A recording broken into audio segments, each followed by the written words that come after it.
Hi, I'm Adam Summer. You're listening to the Yerushalmi Talk podcast with the support of the Yeshiva Dvar Yerushalayim in Har Nof, Jerusalem. This is part 7 of Peah Chapter 1, Halacha 1, and we're continuing with where we left off yesterday. Rabbi Yochanan is wondering what is the minimum amount, what is minimally considered Loshon Hara. And joining us today is Rabbi Horowitz, the Rosh Yeshiva Dvar Yerushalayim, who will help us with the shir and help us to get deep and amazing insights. So the Gemara is gonna proceed to cite examples of hints of Loshon Hara. Now we have to keep in mind that the Yerushalmi is structured, edited, formulated with how Rabbi Yochanan is understanding the tradition of Eretz Yisrael. So these are the examples that Rabbi Yochanan is going to choose to put into this structure. The foundational point of where we're starting now is what is the minimal part of what is considered Loshon Hara, and how do we know it? And now it's going to start to come with these stories that he's going to arrange for us to learn from and to get a deeper insight into how Loshon Hara works. And I just want to have everybody keep in mind that in the writings of the Chofetz Chaim and in the Rambam, he's using these sections in the formulation of the book. So the Gemara, the sugya, is going to proceed to cite the examples of hinted Loshon Hara. The flax dealers market experienced a government work draft, and there was a certain fellow there in the market named Bar Chovaitz, and he escaped the attention of the officers and the officials, and he did not go up to the government work. In other words, they were drafting people and they were forcing people into service, probably without any money. The flax merchants said to each other at the same point, in the presence of an official, "What should we eat today?" And one of them said, "Chuvitzin cheese." You see, the person's name matched the name of this type of cheese. And once the merchant mentioned the word chuvitzin, they reminded the official, our Bar Chovetz, who he now realized was missing. And the official said, "Let Bar Chovetz come." And the Gemara comments on the incident, and Rabbi Yochanan said, this person said Loshon Hara secretly. And so we understand from here that even a subtle hint, something as subtle as that tips off the government official against the Jew, it's Loshon Hara. So the Rambam rules in Hilchos Deo 7.5 that even if a particular statement says nothing disparaging of a certain person, but simply causes him to experience physical or monetary damage, or simply to distress or frighten him, that statement is Loshon Hara. What a deep insight about how just a subtle tip-off, something secretly said to remind the person that is considered Loshon Hara. And of course, we understand with Loshon Hara how that it creates rechlius and disunity, and ultimately, if you become a Baal Loshon Hara, as we were learning yesterday, that you'll start to go into heresy, and you'll start to go into speaking up Loshon Hara against Hashem, and it makes you very, very distant from your purpose and your creation of who you are and what you're supposed to be doing in your life. There's another story that Rabbi Yochanan puts in here. The counselors of Tzipori experienced a work draft as well. Keep in mind, this is the time when the Romans had dominion over the land, and they were forcing the Jews into horrible work conditions, many times without any pay, drafting them to just work and work and work, part of it as abuse, part of it to build up areas that they could come and tax later. And it was part of the conquest and abuse of the land and the people. So the counselors of Sippori, that was in the north, experienced a work draft as well. And there was one fellow called Yochanan who did not go up with the rest of the workers. And one of the workers said to another worker in the presence of the officials, "Should we not go up to visit the ailing Rabbi Yochanan today?" And the officials realized that the worker named Yochanan was missing. And they said, "Let Yochanan come." The Gemara comments that Shimon ben Lakish says this person spoke Loshon Hara with a sense of piety. Learn from this. We need to learn from this. He managed to commit a sin under the veneer of preparing to do a mitzvah, which is to visit the sick. And he made himself appear as he was a tzaddik, like a righteous person who was secretly reminding the officials at the same time that Yochanan was missing. And what does Rabbi Yochanan do with the story? He puts it in here because, again, we're trying to understand what is the minimum amount of communication between one person and another that constitutes Loshon Hara. And his student says, even if you're trying to make it look like a mitzvah, it's Loshon Hara. What an amazing story. Now, Rabbi Yochanan organizes all of this with this theme. And he's going to go through the Tanakh and he's going to point out stories. Some of them are very, very subtle for us to learn all these examples. And what a tradition of Eretz Yisrael and in the learning of Eretz Yisrael, where they're now going to go through the Mikra and they're going to explain it and they're going to point out the tradition to us. So buckle your seatbelt and here we go. Rabbi Abba Bar Kana said, "The generation of David were all righteous people. But because there were speakers of Rechlius among them, they would go out to war and suffer casualties." What an interesting idea.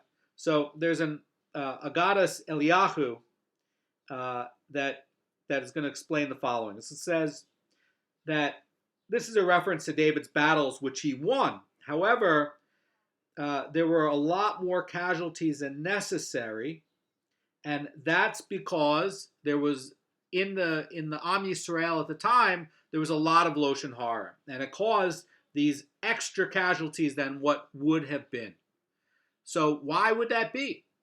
And the reason is because there's divine reward and there's divine punishment, and these people were creating a sin that through this chain of events ripples along, and it must have come that in the heavenly court that those people who were creating disunity earned the death penalty at some point. That in the chain of events, that it got so bad in Am Yisrael at this point in David's rule that they were earning the death penalty at some point, and that's why they were getting killed off in unusually large numbers.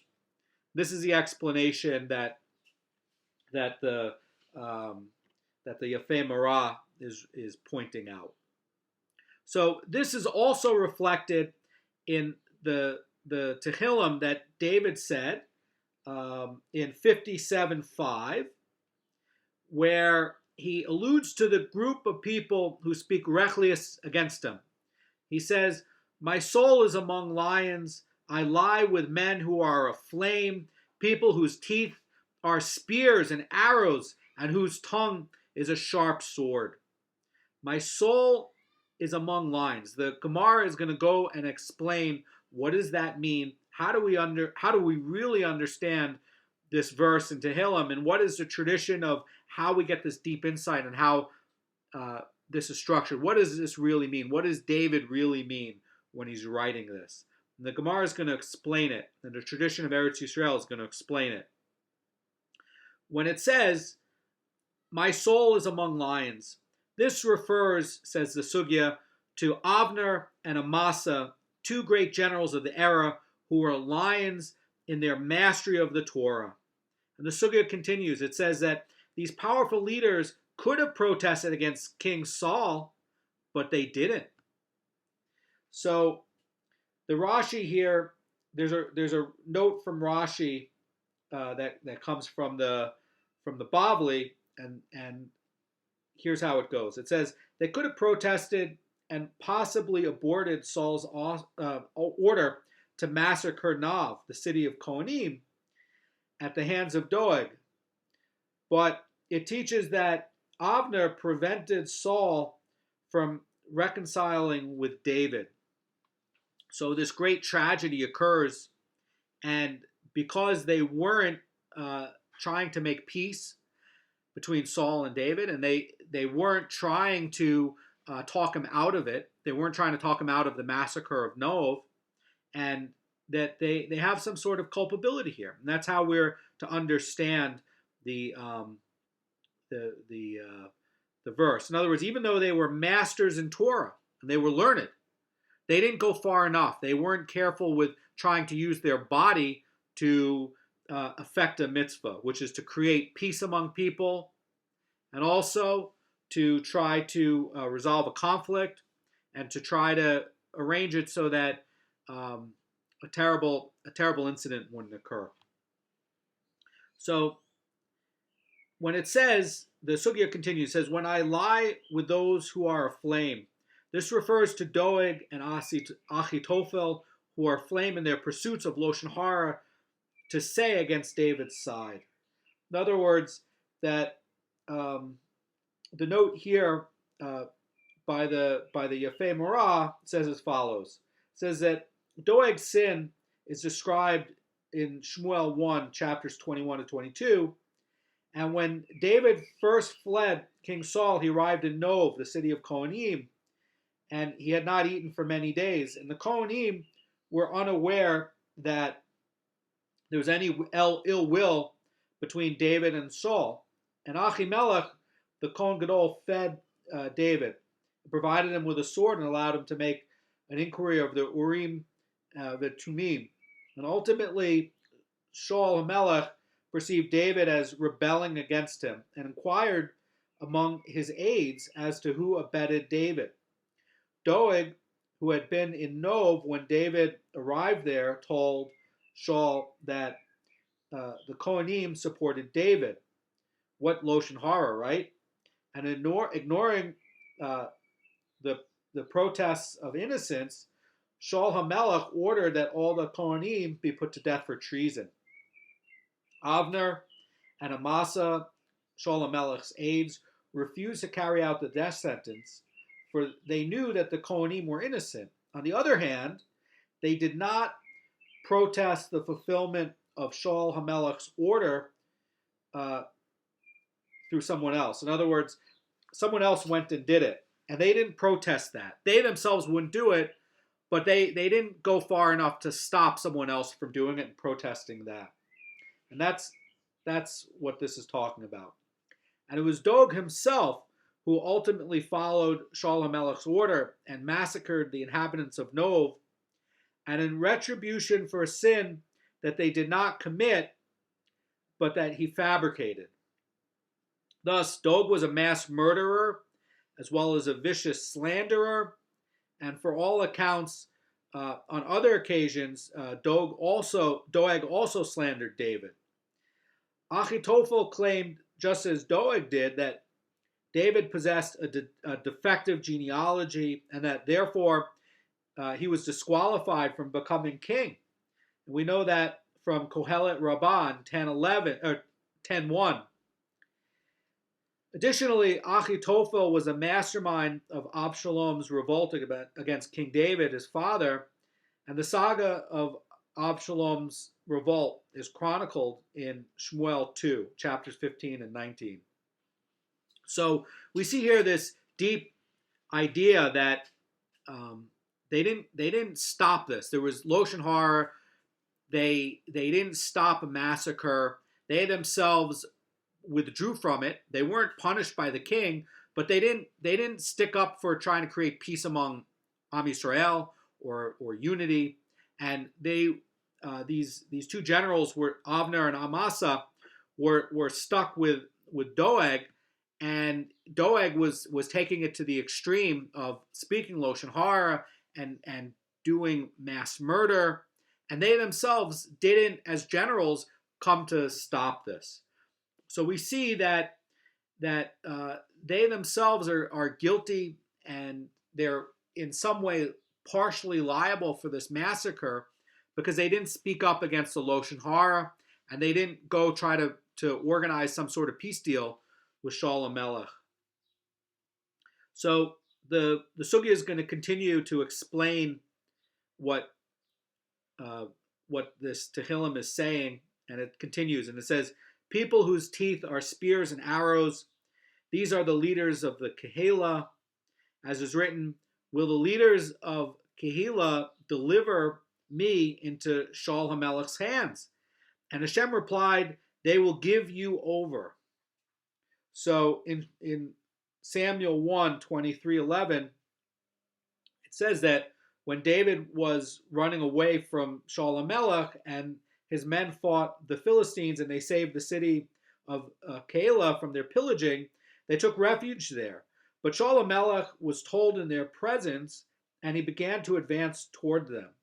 And David inquires of the Urim V'Tumim, which are the special breastplate stones and writings that the Kohanim have in order to inquire to Hashem as to whether the leaders of Keilah would be handed over to Shaul HaMelech, and the answer was that they would be.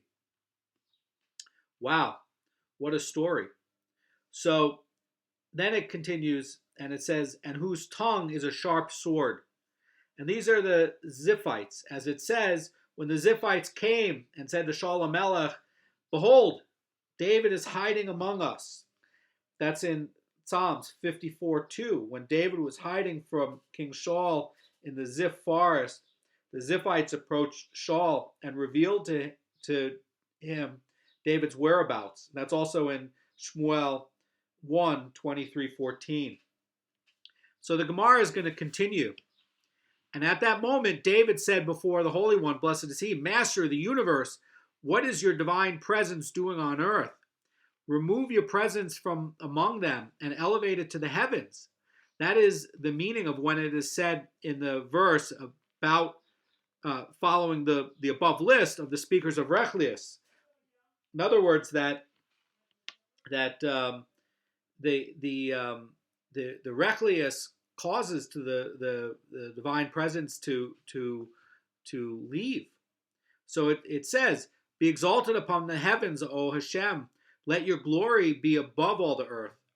The preceding describes the generation of David who were righteous with some speakers of Rechlius. So the Gemara is going to continue to a generation that was living under an idol-worshipping king, King Ahav, and but they were with an idol-worshipping king, and there was the promotion of idol worship, but the generation was good at not speaking Rechlius, or better at not speaking Rechlius. Rechilus. So the generation of Ahav, this says the sugya, were idol worshippers. Yet there was no Rechilus among them, and they would go down to war and win. And the Gemara is going to cite a proof for this. It says, this is implicit in what Ovadia told Elijah the prophet. It says, quote, from Kings 1, 18:13, says, see, has it not been told to my Lord what I did when Jezebel killed the prophets of Hashem, and I sustained them with bread and water? The Gemara is going to analyze this last statement. If bread, why water, says the sugya. And if water, why bread, says the sugya. In other words, why mention the insignificant water together with bread, which is significant? Also, water doesn't cost any money, but bread does. That's the point by the Yafei Marah here. So the sugya says, rather, this teaches us that because of the drought, it was more difficult for him to bring water than to bring bread. Remember that in the Tanakh, Elijah the prophet called for a drought to help to stop the regime or to get tshuva from the monarchy and the people. And Now you have to carry down all these buckets of water to start to sustain these hidden profits that Ovadia was hiding. So bringing some bread, yeah, okay, yeah, it costs some money, but that's easier to do. But carrying heavy jugs of water from a very, very long distance to sustain these 100 prophets, and wow, what a lot of water they would need. It's 100 of them that he was hiding away. That's much more difficult. The Gemara is going to resume this proof that there were no speakers of Rechilus in Achav's generation. The Gemara related above that Ovadia hid away 100 prophets of Hashem, and the Gemara continues. It says, Eliyahu a Navi proclaimed on the top of Mount Carmel, I alone have remained as a prophet of Hashem, in Kings 1, 18:22. And yet, the people knew that Ovadia was hiding 100 more. Yet none of them disclosed this to the king. So one of the proofs right here in the verse that the Yerushalmi points out was that there were people who knew, they were in the know you see Ovadia every day carrying all this water up to a cave. I mean, everybody's seeing what's going on. Yet none of the people went and informed on Ovadia. Certainly, there would have been a great reward from Jezebel, the idol-worshipping queen, but they didn't. They were sticking together, and they were not turning on their fellow Jews and turning them over to an evil government. So they could see that there was extra blessing, and that this extra blessing was helping them to win battles, while when you had David and Melech in Shaul's days, that even though there were many people who were even more devout in many other areas, many of them, with the speaking of Loshon Hara and disunity, were dying in battle, which you weren't seeing in this later time. So again, from the previous Gemara shir we were talking about, we don't know which mitzvah is considered to be weightier and more valuable in the divine accounting. But some things that seem to be easier to do might actually be more valuable. So for instance, not creating disunity among Am Yisrael might be worth a lot more than some other avodah or some other mitzvah. And that's why it's so important that we have to pursue every mitzvah, and we have to assume that all of the mitzvahs of the Torah are important, and that's why we have to not try to be accountants. We have to try to do all of them. Even mitzvahs that seem very simple might actually, in the divine accounting, be worth much, much more. So I think that's part of what this story is trying to teach us. The Gemara is going to continue. It's going to say, in the Gemara's end, it was popular in Eretz Yisrael. In the Gemara's era, it's popular in Eretz Yisrael to refer to Loshon Hara as this like really bad term, Loshon Shlishi. Okay, so the Gemara is going to come to explain this idea of the tongue of the third person, that the third person is the speaker of disunity, and that this third party who's hearing it, in relation to the man whose secrets that are being revealed, that there's this liability to them as well. And this is a sugya that the Chofetz Chaim pulls from in his book, which I encourage everybody to get and to read every day, on protecting your tongue against Loshon Hara, that this is where he's getting it from, this idea of the third person just hearing the Loshon Hara and how bad it is. So the sugya continues, and it says, why is it called shlishi? And the sugya says, because it kills three. The one who says it, the one who accepts it, and the one about whom it is said. Wow, what a deep idea. The Gemara is saying that the person saying the Loshon Hara, that he's really leading to the death of three people. And that there's a parallel teaching from Arachin 15b that Rashi points out, when dealing with a Rachel who brings about a feud between two parties, that these two parties kill each other eventually. And then the avengers of their deaths kill the Rachel who caused the killing.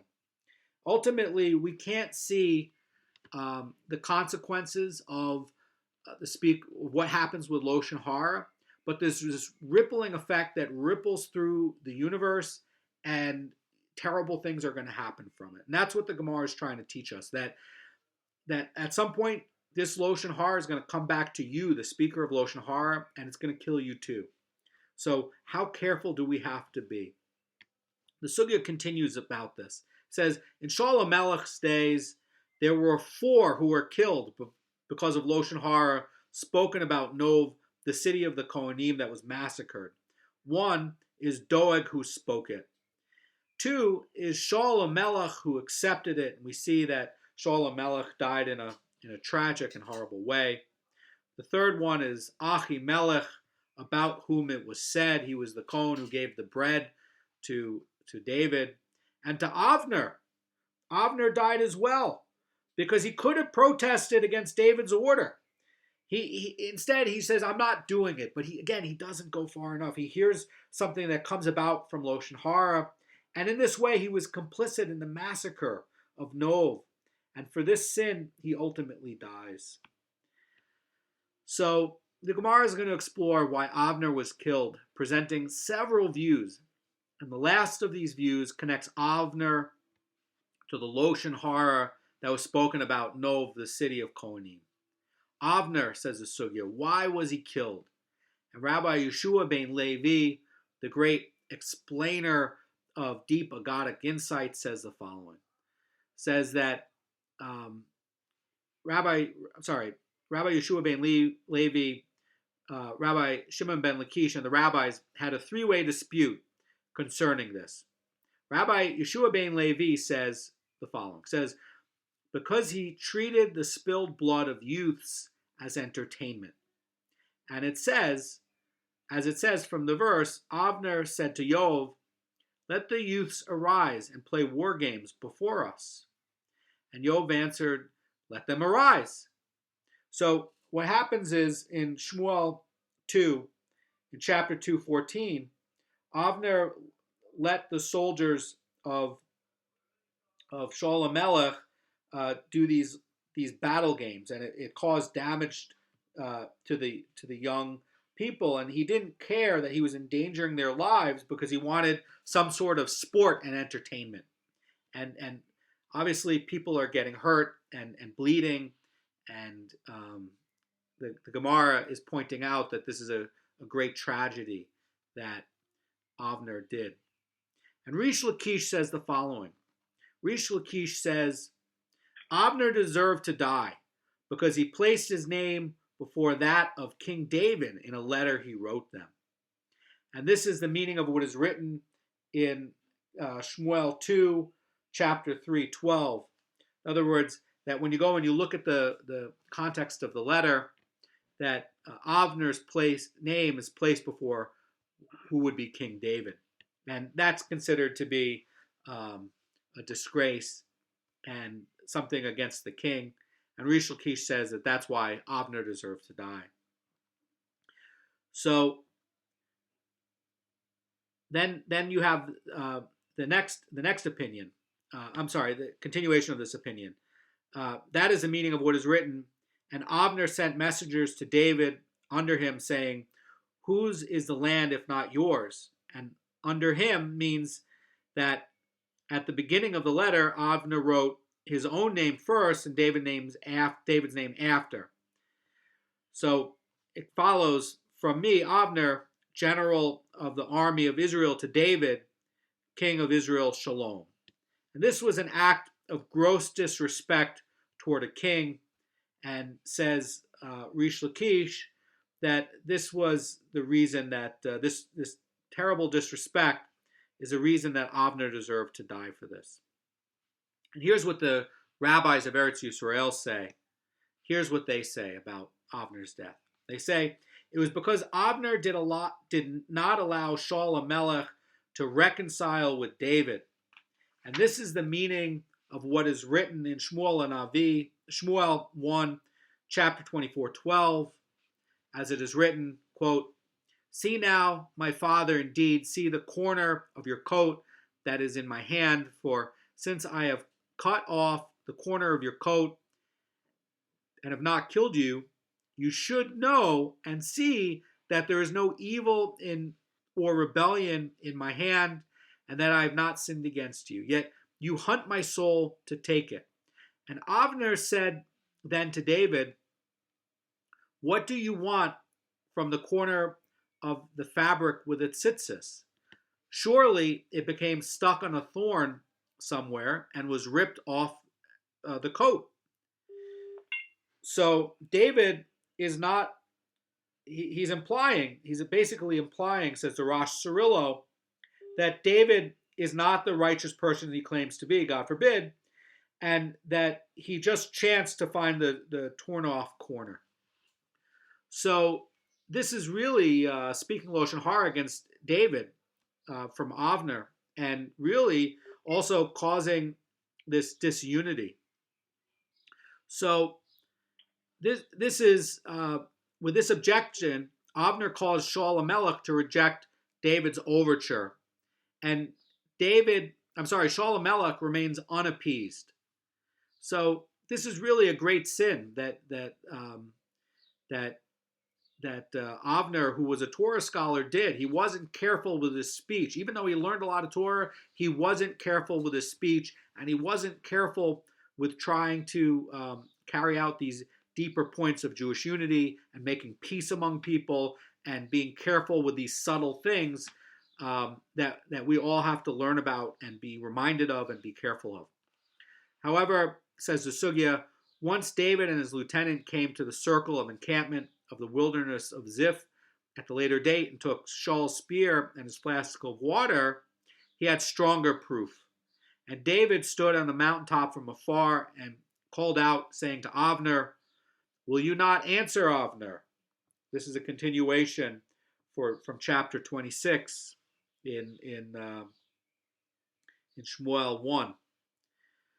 So, regarding the corner of the coat, you said it became stuck on a thorn, says David. And it says, will you say this of the spear and the flask of water, that they were also stuck on the thorn? So, wow, what an insight. Mara Fulda says the following about this. It says, clearly there's no question that David could have killed Shaul HaMelech, and he also took these items. And if not, it must have been because of goodwill. And David himself was trying to make peace. David himself was trying to do the right thing and make peace, not only with Avner to get Avner to realize, but also for Shaul HaMelech, so they could find some common way forward and resolve this conflict. The Gemara is going to present a fourth and final view.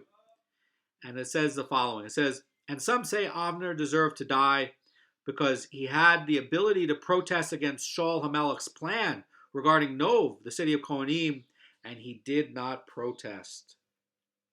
So in the structure of what happens now, the great organizer of the Yerushalmi, Rabbi Yochanan, is now going to put together what happens with Loshon Hara. What's going to happen? And we're going to see here hints of Gehenna, and he's trying to put this together in these barises, the structure of these barises together, and these teachings together to show us in depth what happens with Loshon Hara. So the Gemara is going to deal with the potency of Loshon Hara, and here's how it starts. It's going to take from Tehillim 120, line 4, and it says, quote, the sharp arrows of the mighty with coals of rosim wood. These sharp arrows represent Loshon Hara, says the sugya, but why arrows? And the reason is, it says that the sugya says all other weapons injure locally. The sword extends only as far as the swordman's reach, but this weapon, the arrow, can injure from a distance. And similarly, Loshon Hara injures from a distance. Somebody can shoot something and it can fly very, very, very far and hit them and do damage from very, very far. And that's why the verse is using arrows and not a sword. Very deep idea, a very deep explanation from the sages of Eretz Yisrael. Now, what about rosenwoods? Why is rosenwood coals mentioned here? Why does the verse go on to compare Loshon Hara to rosenwood coals? And the sugya says, all other coals, if they are not extinguished on the outside, they are extinguished on the inside. However, when it comes to these rosenwood coals, even though they are extinguished on the outside, they are not necessarily extinguished on the inside. Wow, that's a really deep idea. So let's take a look at Shmiras HaLashon from the Chatam Sofer, who gives a great explanation about this, to understand this. Here's what the Chatam Sofer says. It says, the long burning rosum wood coals are a metaphor for the long burning fires of Gehenna. And he says that the coals of the rosum wood, which some equate to the broom plant, are especially hot and especially difficult to extinguish. And he's referring to what Rashi is quoting from Shabbos in 37b.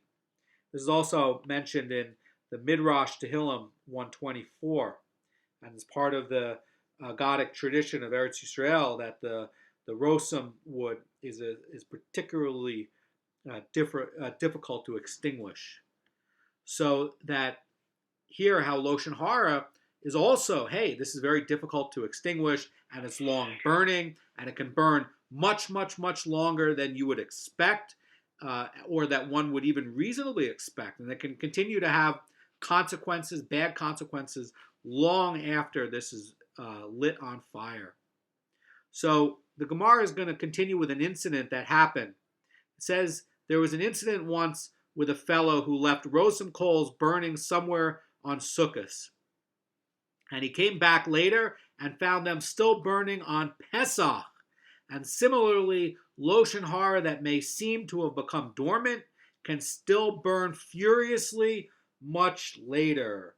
The Midrash Bereshit Rabbah 98:19 explains the lesson a little differently. He says that if a person listens to and accepts Loshon Hara, says the Midrash, about his friend, and the friend becomes upset at him for doing so, the listener may attempt to appease a friend. However, even if the friend appears to be entirely appeased from the outside, the friend's anger will still burn against him because they are not, like these coals, they're not extinguished from the inside. So these are two ways of Eretz Yisrael to start to learn about how this is connected to Loshon Hara, that even if after you've tried to make peace and it looks like it's okay, this Loshon Hara can still be burning inside of him. Wow, how dangerous is Loshon Hara. Now, the arrangement of Rabbi Yochanan is going to get into this agadic stuff about the snake and Gan Eden and original sin, and try to connect this in the sugya to Loshon Hara. So we can see how Loshon Hara has this unique potential to damage, and that because it can go over great distances and lengths of time, and it can continue to cause damage long after. And that's what Rabbi Yochanan is trying to teach us by putting this in here. So now he's going to put in about the first speaker of Loshon Hara mentioned in the Torah, the snake. So wow, here we are. We have Devarim Rabbah 5:10, and here's what it says about the snake. It says, the snake in Gan Eden spoke Loshon Hara about the Creator, saying, quote, it is from this tree that the Creator ate and created his world, and he commanded you not to eat from it, so you should not create another world. That is Loshon Hara. Here we have the first case of first Loshon Hara, and it's written in the Torah for us to see, and Rabbi Yochanan in this arrangement comes to teach it to us in this context. And here's how the sugya continues. It says, Rabbi Shmuel Bar Nachman said, in the future, all animals will assemble and say to the snake as follows, quote, why do you move forward while your tongue licks the dirt? And the snake will say to them, because this tongue is what caused me to be in the sorry state, where I slither on my belly and I lick the dirt. So it's trying to teach us a lesson that the snake's tongue is frequently extending out of his mouth, and he slithers forward to lick the earth. And because of this tongue and the Loshon Hara, here's the punishment that he got. And the first lesson that we see for punishment with the snake is about Loshon Hara, and the Torah effectively is coming to teach us, hey, don't be like the snake. One of the first things before the giving of the Torah, you have in Gan Eden, you have to listen to Hashem, and one of the first instances of punishment is not listening to Hashem, and the other one, as we see from the snake, is speaking Loshon Hara, and the terrible place, the terrible state that this can take you to. The second lesson in the sugya says as follows. It says, they will ask, quote, what benefit do you have that you bite other creatures? A lion will tear its prey and eat it, and a wolf will tear its prey and eat it.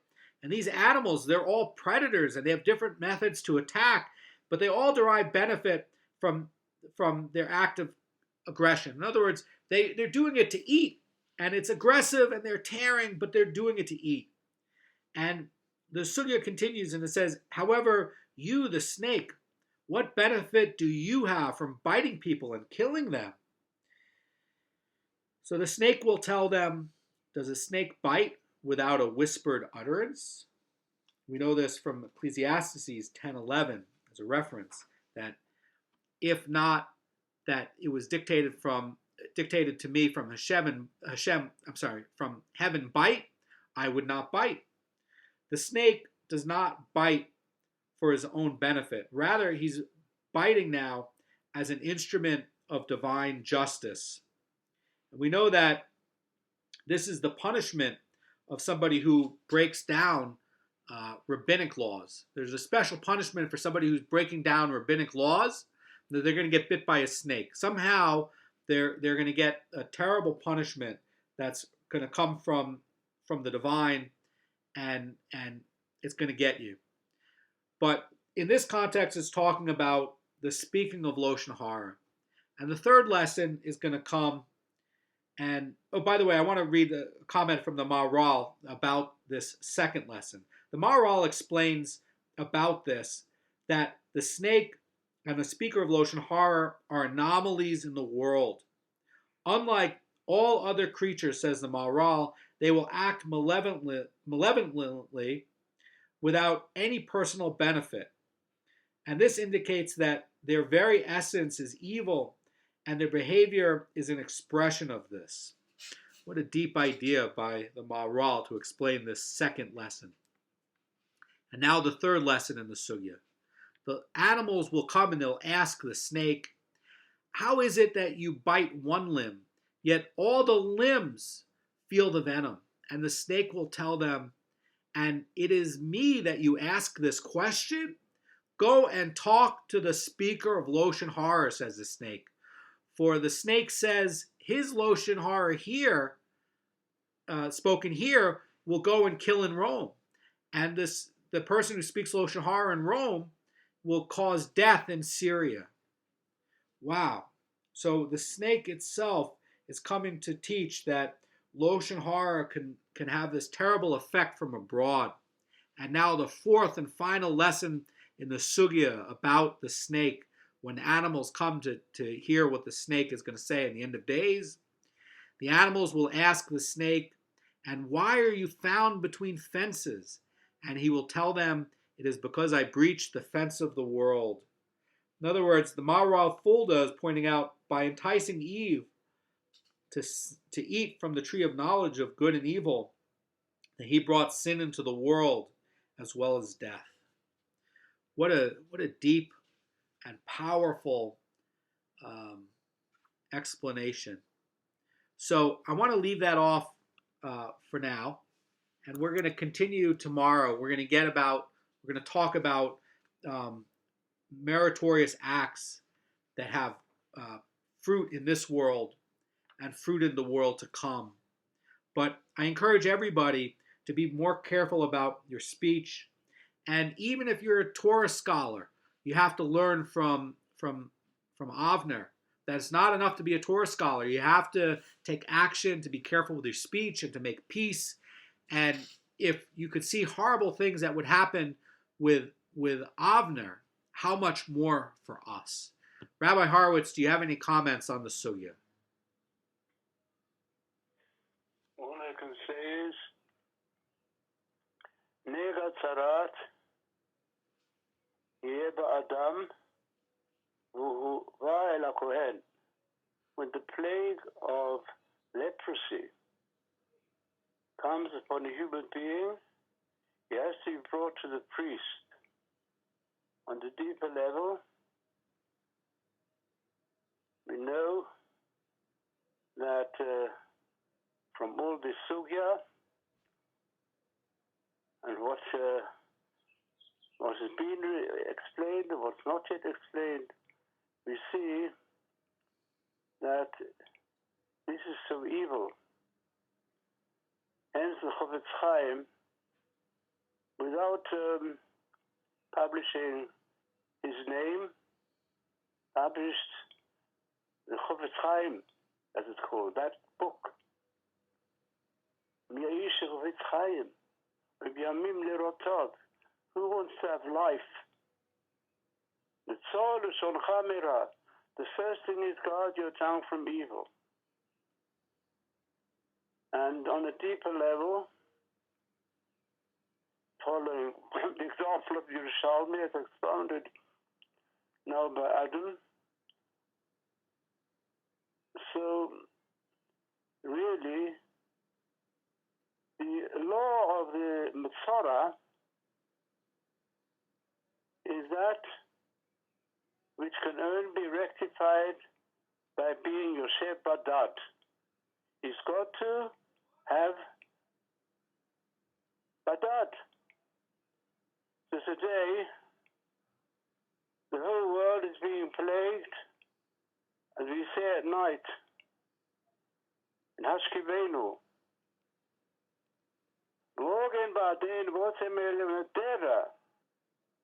The first thing is, let us ask Hashem, remove the plague. And then come the others, what can come as well, other calamities. The Cherev, Rov, Yogun. That's what we pray for. And now we are all experiencing a tzoras. We see the cause of it is Motzi Shemra, Motzira. The Torah is Motzira, it brings out evil. It brings the evil in man. Instead of that, there's all attempt to be Motzi Tov. Only to think good, to speak good. How do we learn it? Isolate yourself, look into yourself. And look into your family. With your family, you are yourself the product of your parents, and you are producing children and grandchildren. Look what's happening in your family, which is part of you. You've got to look at your own self in front of Hashem, who we brought to the Kohen, who is the representative of Hashem in this world, and go in the opposite direction, and learn all Am Yisrael would learn this, that the human beings to create a good world, to create a Gan Eden.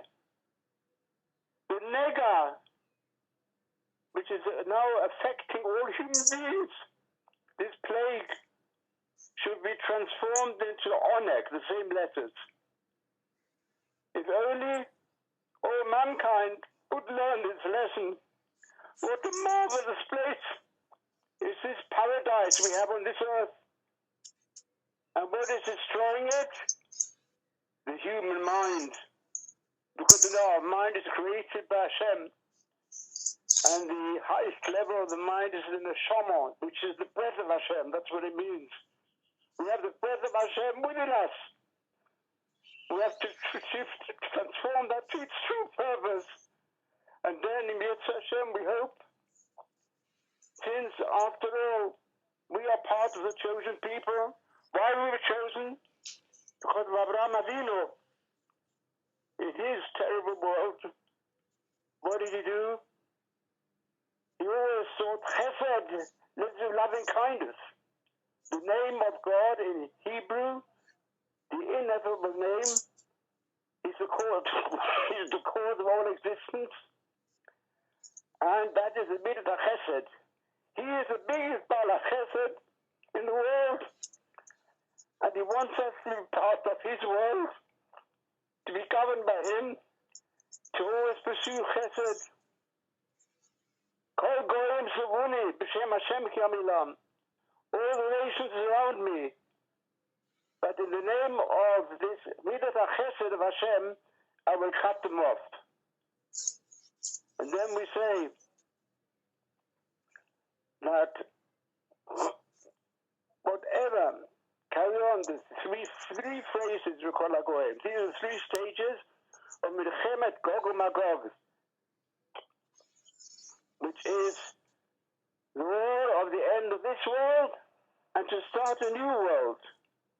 A new world where we will work on our inner selves in front of Hashem, and then we will experience all Titanak at Hashem. And this explains to us the description in the last chapter of the great prophet Isaiah. In one of the last chapters, 66, verse 8. Who has heard of such a thing? Who has seen such things? Shall the earth be made to bring forth in one day? Or shall a nation be born in one moment?